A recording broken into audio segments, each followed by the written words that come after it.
Find your flow, follow the map. Mile high dreaming's got your back. Denver skies, trailhead pride. This is your moment, campfire vibe. All right, welcome everyone to Future of User Management. My name is Larry Tung. And I just want to thank all the sponsors who are making this conference available for all of us. I'm a product manager at Salesforce and have been in the sharing space for quite some time. And then more recently, looking to see how we can use Agentforce or agents to boost your productivity. And that's what most of this talk is going to be focused on. But I'll also talk about roadmap in terms of what we're doing in user access. I'm going to make a lot of forward-looking statements. Hopefully all of this will be live at Dreamforce, and then I can actually demo it for you guys at that point. But please make purchasing decisions on currently available product. And I also just want to thank you. Thank you guys for coming. Thank you for all of the feedback you've already given us, and I look forward to hearing from you today. So the last few years, we've been working on closing some of your requests through the Ideas Exchange. Do not get discouraged if we don't solve it immediately. We retired 240,000 points last couple years, and we have some big goals, close some more, but it's not just about the points, right? So this is just a way we can collaborate together. Cheryl Feldman, myself, Elizabeth Martin, there's a bunch of us PMs that we're actively looking at the ideas, and we look to hopefully bring them to you faster, but let's talk about what we're doing. And I know many of you are familiar with a bunch of our challenges with user access. I'm not going to enumerate through all of them. I just picked a few. Through different surveys, we've heard that troubleshooting user access can take up to 20% of some admins and developers' time, sometimes more. And we want to give you that one day back. We also hear from companies that with all the various options, sometimes an administrator makes an honest mistake, and some of that data, you're giving too much data, too much access to certain users. And how do we help you make the right choices? And another is just the experience within setup, not just user access, but within setup. It's like too many clicks. Perhaps there's different experiences you go through. And so what was our plan, right? So our plan that we've been sharing in prior Dreamforce TDX, it was about updating APIs. And specifically, it took a while for teams internally to build setup components or the setup UI. And so we've been modernizing these or updating these UIs in the hopes that we could provide new experiences. And what we saw is it took a while and we needed a lot more teams on board. And with the hope of agents, hopefully we could even make this faster for all of you and also get more teams on board with how we can use agents to help administrators and developers. And so at TDX, we announced Agent for Setup. And we'll talk about what Agentforce for Setup, which is the next iteration, will do. But before we get to that, I wanted to highlight a certain blog post. And every release, Jen Lee, she posts on admin.salesforce.com. She puts in like her top X number, in this case, 25 summer features for administrators. And I really like her posts because she walks you through what were some of the highlights, and she makes these animated GIFs that walk you through that specific feature and how it can apply to you. So I encourage you to check it out. That way I will not demo what we just did in summer 25. You can just check out her blog post. And I see some, so you can take some pictures. I also put in some resources. So later on, I'll share a QR code. It'll have more information. So what's coming? Winter 26, actually coming very fast. Winter 26 is live in some sandboxes, depending on which instance you are on in September, so next month, and then production early October. One of the features I'm excited about that's not Agentforce is field history tracking on user. So you make a change on your user, you want to understand what was the value before, what's the new value, and you can track up to 20 fields. User was one of these, the missing object for a long time, right? So now it's available for internal users. And this was 39,000 ideas points. A lot of people asking, hey, when are you going to eventually get to this? There were a bunch of technical challenges. It's now available for internal users. It'll be beta. You just turn it on within setup and it'll become generally available in spring. So now I want to talk about Agentforce for setup, right? This is a pilot in winter 26. The QR code that I'll share later is more of an interest form. And I think both Cheryl and Elizabeth Martin will be going through the various, all the people who raise their hand. I don't know if we'll be able to turn them on for everybody who raises their hand, but we'll see. And so what's going on with Agentforce for setup? In some sense, we analyzed all the clicks you're making in setup. And we noticed that 60, 70% of these clicks are actually in about 30 to 40 setup pages. And so that's where we focus a lot of our time to try to figure out how can an agent help with these specific 40 pages. And we also did a bunch of surveys and interviews, and we realized, hey, the clicks you're making in setup do match what customers are wanting. But if you have some viewpoints, I would love to hear from you either on Mile High Dreaming Slack or Trailblazer Community or LinkedIn. And so what are we doing here? One is we're really focusing on helping you troubleshoot, but also configure, and I'll walk you through that. Another is just navigating the many setup pages. So being able to ask a question and then us bringing you to the right page. But before we get into seeing a demo, I think what a common question is, how do I trust the agent? And so I'll walk you through that as well. So the first thing is that it will respect the permissions of the person using the agent. Let's say for whatever reasons you have members of your team. Let's say you have Amelia, she's your administrator. You don't give her all the permissions because for whatever reasons, she has a certain set of responsibilities. And so when Amelia tries to do something, it will respect her permissions when she talks to the agent. So let's say you don't give Amelia managed sharing, right? Like for whatever reason, she's not supposed to manage sharing rules in your org. Then when she talks to the agent will not adjust any sharing rules. It won't create any because it will respect her permissions. The other piece is once you ask the agent for something, you'll often see a preview. What exactly is the agent trying to do for you? So you can take a look, did it get it right? And then confirm, and then at that point, the agent will make the changes. Another piece is we want to show you what the agent is doing. So within the setup audit trail, let's say again, Amelia, the administrator, she's talking to the agent, ask the agent, hey, I want to create a permission set. And once she has everything she likes, she confirms everything looks good. In the setup audit trail, there'll be an entry that says Amelia created this permission set. But what's more is there'll be a new column that will say Agentforce for setup. So you know that Amelia used the agent to help her create that permission set. We also want to continue to encourage you to use best practices. So use the sandbox, see how the agent is working for you before you deploy to production. And then a lot of in terms of just understanding what you want, it's powered by our Atlas reasoning engine. And I'll briefly talk about that as well. And so perhaps the big question often in folks' minds is, hey, what am I going to have to pay for this? And as an administrator or developer working in setup, we understand there are a lot of challenges. And what hindered the adoption of Agent for Setup was, hey, well, a lot of companies don't want to pay for this, right, for their administrator or developer. So for Agentforce for Setup, which is essentially replacing Agent for Setup, this will not consume your Agentforce credits.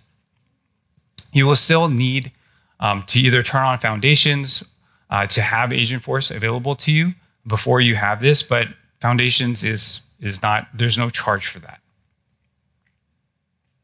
So I mentioned kind of the Atlas reasoning engine. And so if you're familiar with building an agent through Trailhead, or if you've already built one yourself, there's this process of, there's a prompt, somebody wrote a prompt, like your administrator, developer asking something, and at which point the reasoning engine will go through the topics. And so we've essentially defined a set of topics that you can ask the agent within setup. And so here's some of the examples that hopefully will be available to those customers who are using the pilot, and then hopefully will be beta very soon after, perhaps Thanksgiving, Christmas time, worst case, TDX, which is next March.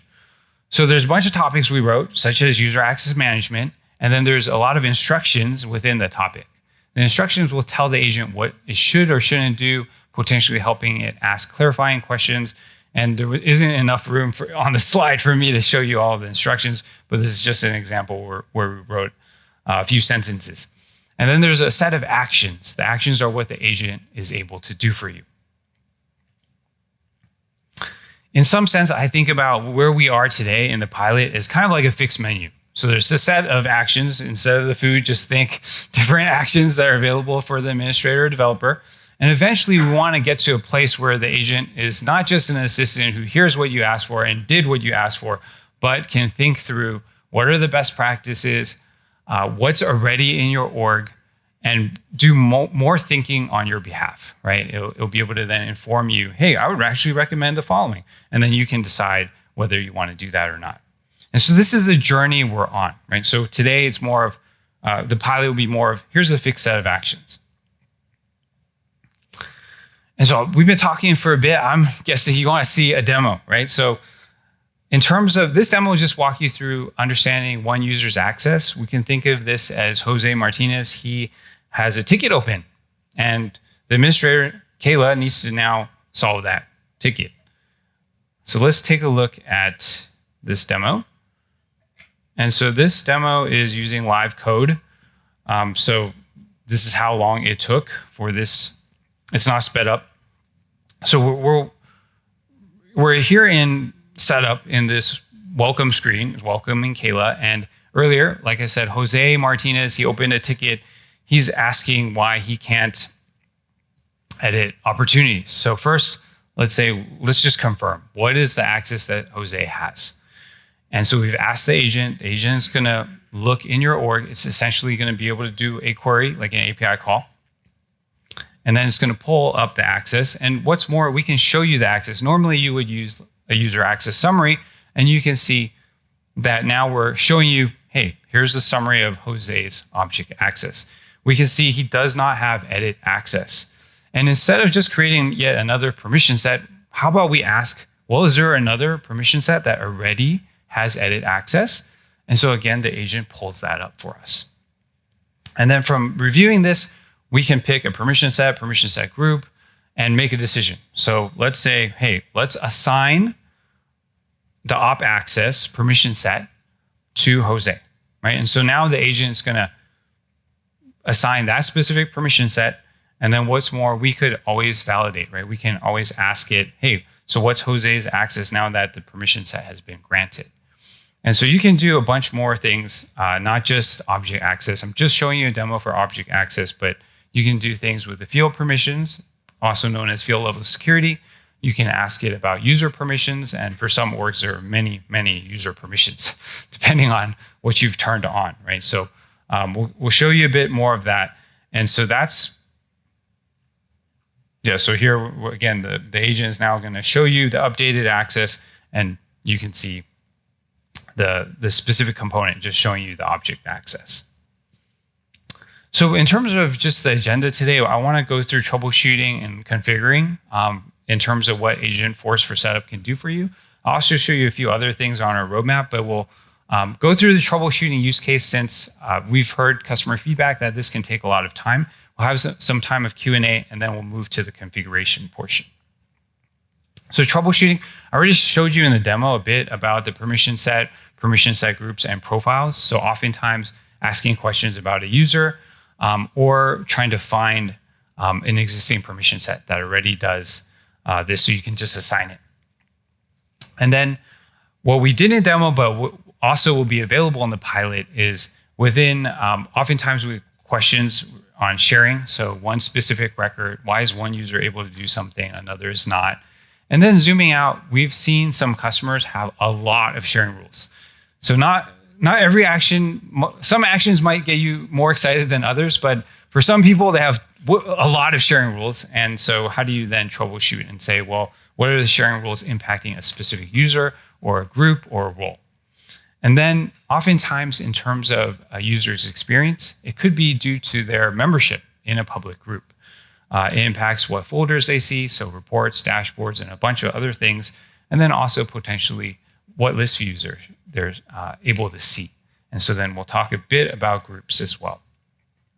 So let's get into troubleshooting. So today, a lot of times, we recently released these summaries. So if Sally has a ticket open, and then you're taking a look at that. Oftentimes, you would just check that via the summary. And then there's a row level action called access granted by that tells you the access for a given field. So there's a bunch of information here, but what if we just ask the agent? And so if in this case, Liz has a question, or we're trying to figure out Liz's access, the agent can just give you that answer. And then what you saw earlier is then us pulling up the summary. So you can see for yourself, did the agent do what it actually did, right? So these summaries are just pulling the summary so you don't have to click it. In some sense, we're trying to bring setup to you instead of you having to, oh, where is this in setup again? I don't remember. I have to kind of find it, search for it, and so forth. And then if you want, you can drill in on a certain field as well, directly in that middle section. You can interact with the component.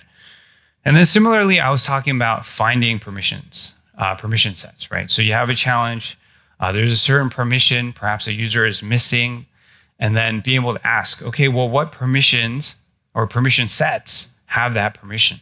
And then it can pull up a list for you. Here's all the permission sets that already have create and customize reports. And so now let's move into sharing. So earlier, you get a ticket, Sally, she's trying to understand, hey, she should have access to the Acme account, but she doesn't. So what's going on with that, right? So agents can confirm, yeah, Sally does not have access to this record. But what if in the ticket they mention Sean has access? And so then you can ask, okay, so what's going on? How does Sean have access, right? And so Sean has access, perhaps either a manual share in this case, or it could have been a sharing rule. And it's because of group membership. So Sean's in this specific public group.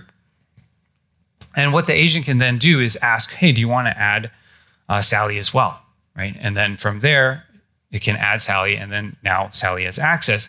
But one of the challenges might be, what if you don't know which user has access? Essentially, you get a ticket and it says, well, I don't have access to Acme account. What's going on? And so from here, you can also ask the agent. And here the agent will then look at the access for this specific Acme account and give you the list of users. You can already do this in Lightning. So there's a sharing hierarchy action. But the sharing hierarchy action, it showed all the users, including all the administrators who have access. And so the list gets kind of long, especially in big orgs. So with this experience, we decided we're not going to show you all the system admins who have, or people with view all data. It's actually a shorter list to hopefully make that experience better for you. And then I was talking about sharing rules. So some orgs that have hundreds of rules on a given object, and then it becomes a challenge. So you're trying to understand, does David Miller have the right access? What are the sharing rules giving David access? And so we can get a list, right? So you can pick a user, a role, or a public group, and then we'll get you that list. So the other troubleshooting use case we focused on was user and groups. So essentially, you're asking for a specific user. Now we'll pull the summary directly for you. And you can see public group membership, the queue membership. And then similarly, if you have questions on a certain group, again, we can pull the group access summary for you as well. And you can then see the members, how that group is related to other components, right? So a lot of this hopefully will help in terms of just trying to understand the access. You can do something similar with queues as well. And where I thought this was kind of powerful is that if you are using the delegated administration feature, if you have certain power users who maybe need to manage this, the experience of doing things in setup isn't probably that great for somebody who maybe not your administrator. So if you make them a delegated admin and allow them to talk to the agent, perhaps this is a new interface. So instead of having to learn where things are in setup, you could have one of your power users just converse with an agent. So I thought that was kind of another way to look at how you could do things to kind of save some of your own time. So in terms of roadmap, right? So I showed you a bunch of stuff for winter 26 that are going to be pilot. Release says spring 26 and beyond, so can't promise you exactly when we'll be able to do, make this available to you. But one of the big feedback we have received and what we're trying to do next in terms of spring 26 is really be able to compare permission sets to other permission sets or permission set groups or even profiles. I understand there is a free service available today. There's some free options, but some of those are actually not supported by the people who created them. So we're trying to build this in the product where the agent could help you make some of these comparisons. And then we also know things are not just about the object access, field access, and user perms. There's a lot more questions you could ask. So how do we help the agent do a lot more things, right? That you can already do via the API. But the challenge is, do you know how to use the API? And it's yet another thing to learn. So how do we now bring more to the agent? So in terms of the user finding things on the user or the perm set, extending that to Flow, to Apex. If you're trying to look at things like page layouts, dynamic forms, those type of things we also want to tackle. So this is, again, after the pilot. And then we also know external user use cases like sharing sets. And then there's a whole bunch more, right? Folder sharing is another one. Setup audit trail. Hey, did somebody recently make a change? And that's what's impacting the current user's experiences, why we're getting tickets. Debug logs, if you guys are using that a lot, I would love to get more feedback. I don't own all of these features, so it would be great if you do have feedback. I would love to hear from you. And then oftentimes we get feedback asking us to be able to export. So what you saw is more of like the UI summary or the agent giving you an answer, but how do you export that information, especially if you have a lot of things that you're trying to get it to do? So that's kind of what we're trying to do at a high level in terms of roadmap. So I've been speaking for a while. I would love to get some of your feedback in terms of what I've shared so far. If you have questions that are more like configuring things or like tech debt cleanup, maybe we can do that in the second part of the Q&A. I also have a Google form, so I'll leave it up to you how you want to share that feedback with me. So we'll go through questions, but if we don't have time, I will go through the Google form. I will get back to you. But this Google form is also a way for you to express interest. So I think we have a mic sure, you can try it. So question is really, are we handling external users in terms of, so you have a community or site setup, so you have external users. You showed us a bunch of things within the troubleshooting. Are you able to troubleshoot external users?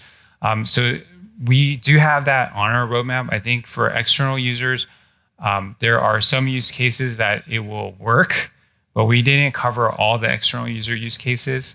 So it'll kind of depend on what action you're asking the agent. So in some sense, we got it in terms of we know there's a need and we'll get there. If I'm looking at a record's history and I see that the last modified timestamp was from an agent, am I able to ask the agent why that change was made? Like, is there any capture of the conversation that happened where the agent made a change and did the update? Will it tell me, like, someone in my company asked this and this is why I made the change, for example? So just in terms of a question, if you see the agent's name in last modified, then how do you go about doing that? And I think there's kind of a distinction I want to make. The agent I'm talking about today is really Agentforce for setup. So it's an agent that we're specifically building for administrators and developers to boost your productivity within setup. And so the last modified will still have the user who did something. So the prior example I had with Amelia, the administrator, she created a permission set. It will have a created by of Amelia. It will not have the agent for setup as the created by or last modified. You will then have to go to the setup audit trail to see, oh, Agentforce for setup was the one who created it, but it was really on behalf of Amelia, because Amelia is just using the agent for help, and the agent's then creating things on her behalf in a sense. But so the created by last modified will still say Amelia as the person who made the change. And then again, you've got to go to the setup audit trail if you're interested. Did she make it via the UI, API, or the agent, right? So that's kind of at least how it works for what I'm presenting. So a question is like, why even add like the agent helped Amelia in that scenario I've been using? And I think it just comes down to customer feedback. Various people have been telling us, well, if this user used the agent, I want to know. To some people, they don't care. It's like the agent is just like another interface, right? Like Some people are using Salesforce Inspector Reloaded. Do we tell you, hey, this user used Salesforce Inspector Reloaded to update all these records? No, we don't, right? So, or maybe you can figure it out based on, oh, this user uses a connected app and so forth.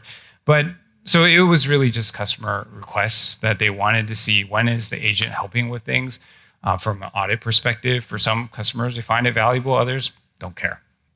So question in terms of when you're comparing permission sets, permission set groups, and profiles.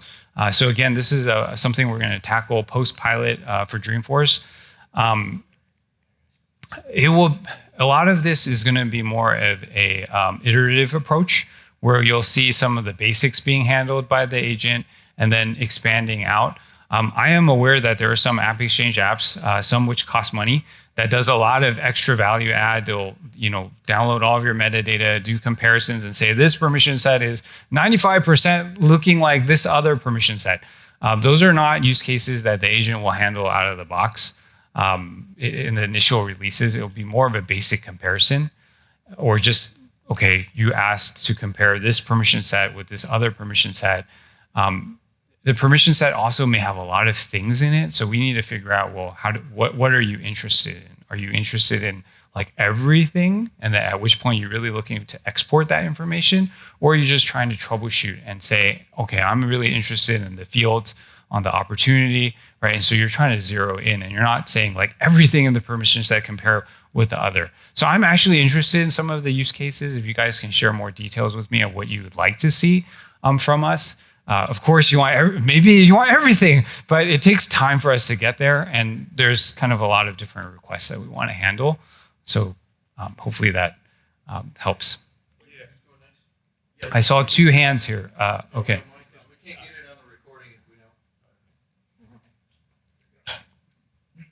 Related to the last question, with all things AI, we can get false answers. Is there a way to peek under the hood to see what queries are being run in the back end in case we wanted to verify anything, in case something doesn't seem right? So that's in terms of just asking the agent, like, okay, well, how did you do that? Some of what you saw today was we just show you the summary component. So if you want to validate, it's there. You just have to look at the summary and check the answer, right? So that summary component is the same summary component that you're using when you go in setup and click on things. It's not like somehow dynamically generated, right? It's literally like, okay, we know you asked about this user, so we're going to pull it up. If you find issues where it didn't pull up the right user, please let us know, right? But that's essentially what's happening under the hood. As we move from more of a fixed set of actions to, hey, you can ask more flexible or put in different questions, then I can see there's more value in saying, okay, well, what SQL query did you run? We've been hearing some of that feedback. I do not know when and if we'll do that. In some sense, if you're familiar with MCP and kind of this idea of like just this interface where you can just ask, like an agent can ask Salesforce MCP and get like information based on the various APIs. Like, again, we may be trying to use that under the hood as well. So I don't know if we'll be able to ask the agent, well, prove to me or give me the query you use. In some of these actions we're developing, we actually don't have a publicly facing API as well. So that could be your feedback, like, oh, give me that public API. I want to use that. Even though today there is no API for the sharing rule use case, it's actually a hard problem in the sense that the person getting the sharing rule could be in a public group. It could be because of nesting. It could be because of the role hierarchy, where they are in the role hierarchy, how you set up the sharing rule.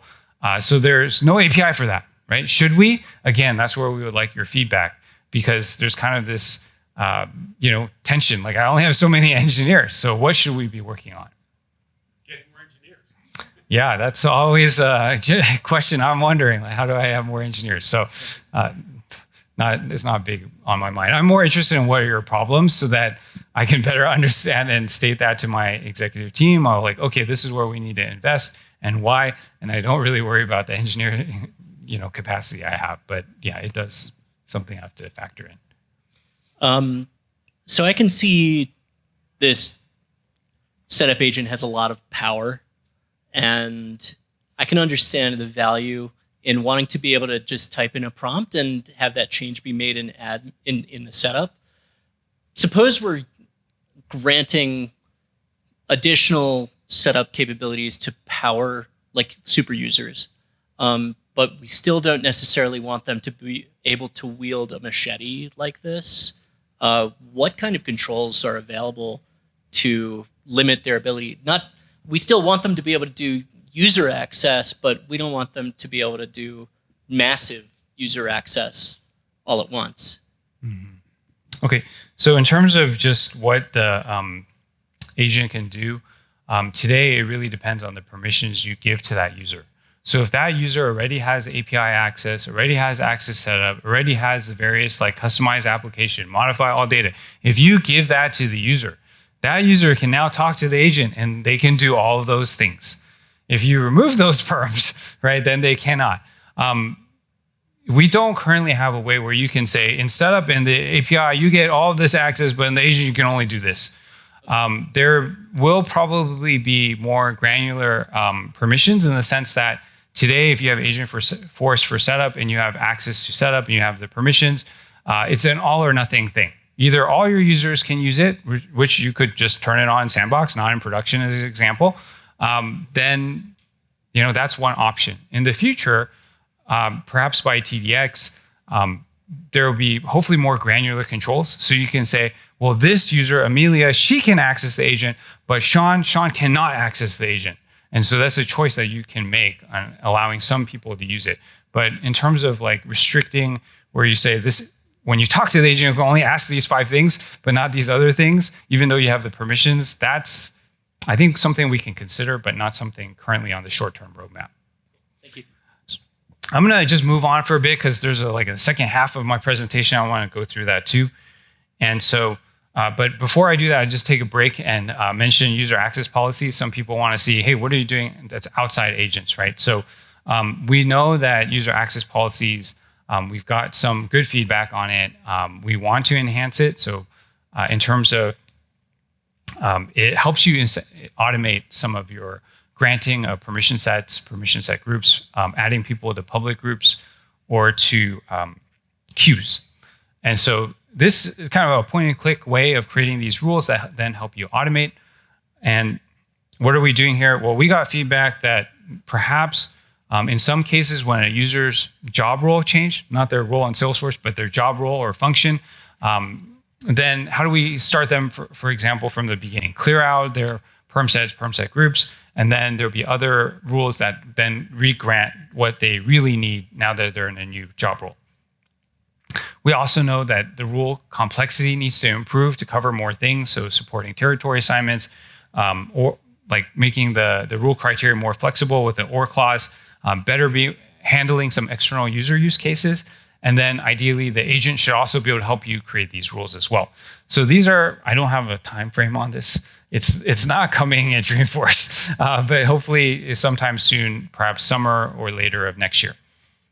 So that's what we have. But in terms of configuring, I want to introduce you to some of the things the agent can do. One is cloning users. So for some organizations, this is really powerful. For others, perhaps you already have your own processes, and you may not use this depending on what your policies are, right? Another is just adjusting a user's access. So creating a perm set, assigning that perm set, editing that perm set.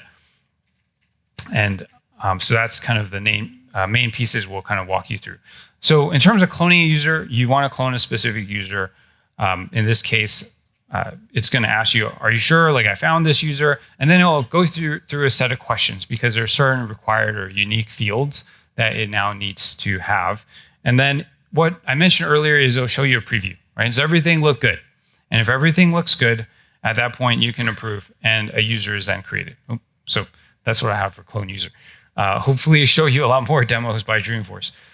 In terms of adjusting a user's access, so this is essentially, in this case, we're updating.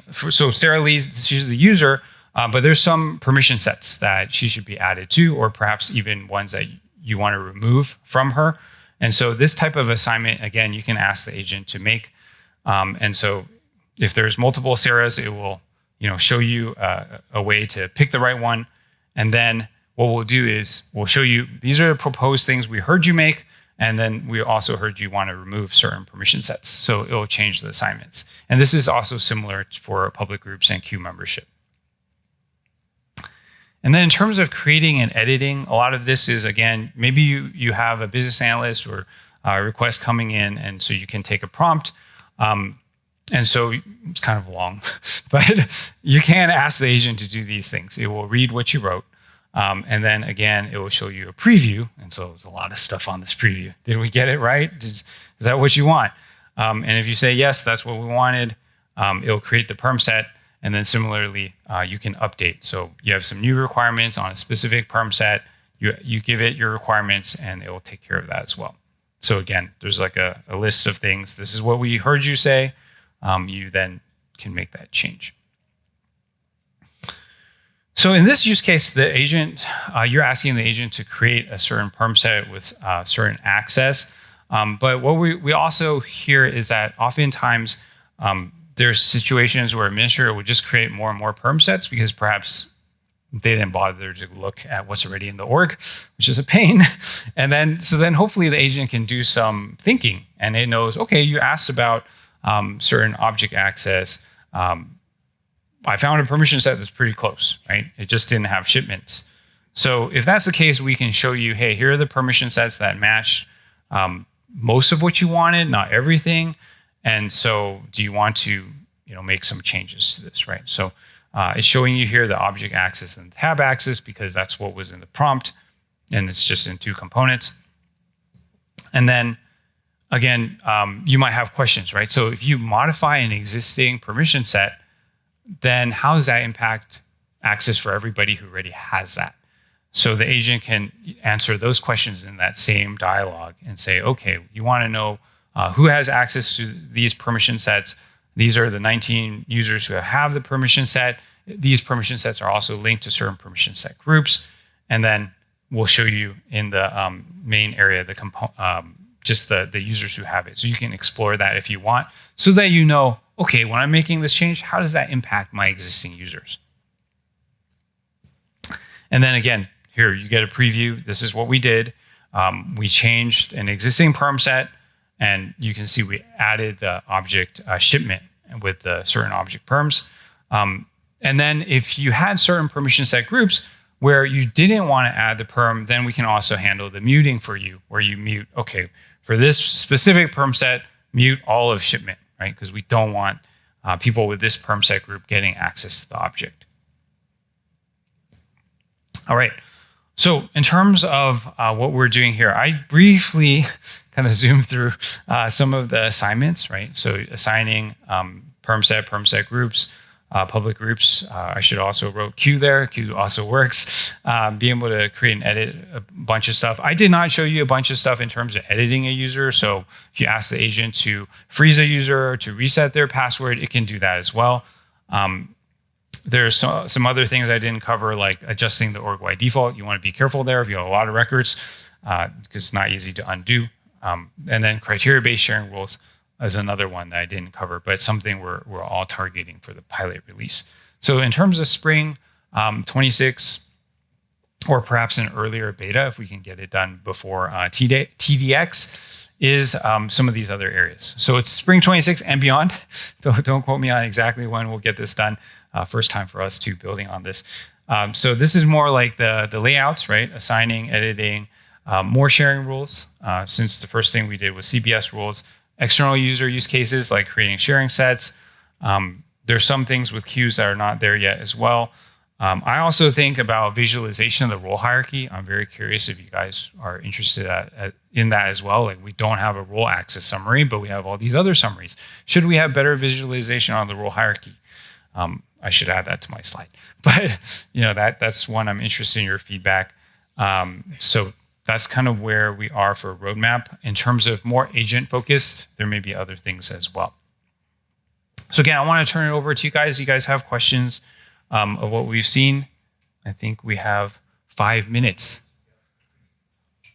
Hi, is there any inbuilt approval process when the agent is trying to provision new entitlements to the user?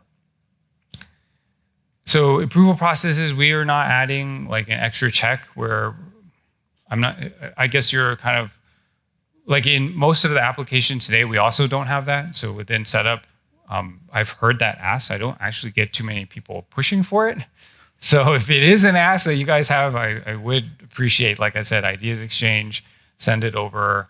I do hear from some users like user 1, user 2, user 1 should not, do some things. So there should be an approval process. User 2 needs to approve before user 1 can do something. But yeah, not something that my team's currently focused on. Okay. Thank you.